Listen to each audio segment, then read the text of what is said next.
साल 1947। आजाद भारत के दो टुकड़े। ये वो क्षण था जब हर भारतीय अंदर ही अंदर रो रहा था।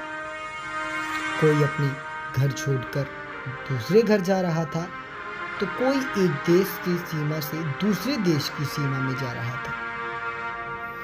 एक तरफ तो भारत के लिए बहुत ही बड़ा दिन था कि जो भारत को आज़ादी मिल रही थी, लेकिन आज़ादी के साथ भारत के लोगों को एक बहुत बड़ी सज़ा मिलने जा रही थी। एक ऐसी सज़ा जो भारत के लोगों के लिए बहुत ही गलत थी। वो थी भारत का बंटवारा। वैसे तो सोशल मीडिया पर हम भारत के बंटवारे से रिलेटेड आए दिन नए नए तथ्य पढ़ते हैं, लेकिन वो सब एकदम गलत हैं। भारत का बंटवारा किसके कारण हुआ, किस समय हुआ, किन परिस्थितियों में हुआ, आज हम उस पर विस्तार से चर्चा करेंगे और बताएंगे कि आखिरकार शहीद भगत सिंह, नाथूराम गोडसे, महात्मा गांधी, सरदार पटेल और मोहम्मद अली जिन्ना जो मुख्य रूप से आज़ादी के अंदर हकदार रहे हैं, आखिर उनका क्या महत्व रहा है। बात है सन 1931 की, जब सुखदेव, राजगुरु और भगत सिंह को फांसी दी जा रही थी। सुखदेव, राजगुरु और भगत सिंह की फांसी के बाद भारत के लोगों में इतनी क्रांति आ गई थी कि लगभग देश आज़ाद हो चुका था।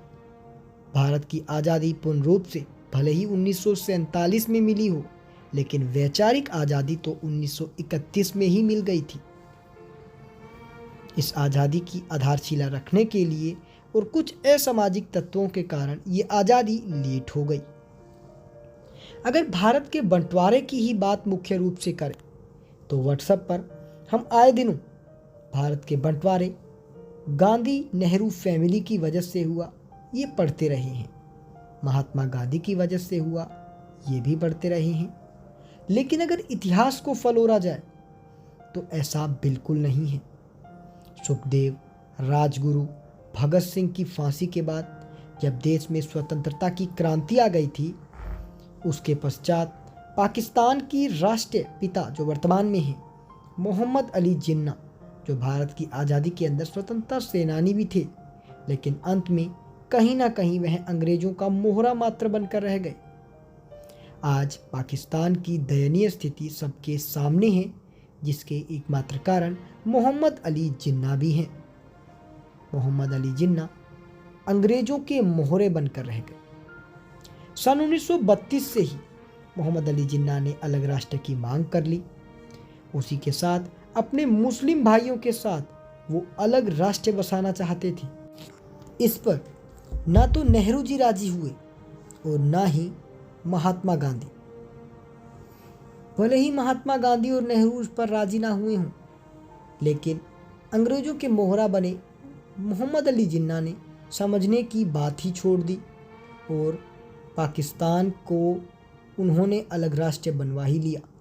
1945 तक मोहम्मद अली जिन्ना को अपने पाकिस्तान की आज़ादी के लिए संघर्ष करना पड़ा, यानी कि लगभग 12 साल। इन 12 सालों में अंग्रेज़ों का पूरा साथ मोहम्मद अली जिन्ना के साथ था, क्योंकि अंग्रेज भी जानते थे अगर भारत एकत्रित रहा तो वो दिन दूर नहीं होगा जब भारत वैश्विक शक्ति बनकर उभरेगा। अंततः 15 अगस्त 1947 को भारत आज़ाद हुआ, तो 14 अगस्त 1947 को पाकिस्तान को अलग राष्ट्र का दर्जा मिला था। 1945 में लॉर्ड माउंटबेटन ने भारत का बंटवारा कर दिया और पाकिस्तान नामक देश बन गया। भारत के विभाजन में गांधी जी की भूमिका की बात की जाए तो गांधी जी ने अधिवेशन में साफ इनकार कर दिया कि अगर भारत का बंटवारा होगा तो वो मेरी लाश पर से ही होगा। और हुआ भी कुछ ऐसे ही। 1947 में भारत को आज़ादी मिली उससे ठीक 6 महीने बाद ही गांधी जी की हत्या कर दी गई। 30 जनवरी 1948 नाथूराम गोडसे ने गांधी जी की हत्या कर दी। आज हम आए दिन व्हाट्सएप, फेसबुक, ट्विटर पर ये पढ़ते आए हैं कि भारत के बंटवारे में कांग्रेस, नेहरू, गांधी, पटेल आदि का हाथ है। लेकिन आज आपके सबके सामने सच है। आपको क्या लगता है? हमें कमेंट बॉक्स में जवाब दें। और आज़ाद भारत में गांधी जी की क्या भूमिका रही, ये हमें बताएं। अगर आपको ये वीडियो अच्छा लगा तो वीडियो को लाइक, चैनल को सब्सक्राइब करना बिल्कुल भी मत भूलिए। इस वीडियो को अधिक से अधिक शेयर करें। धन्यवाद।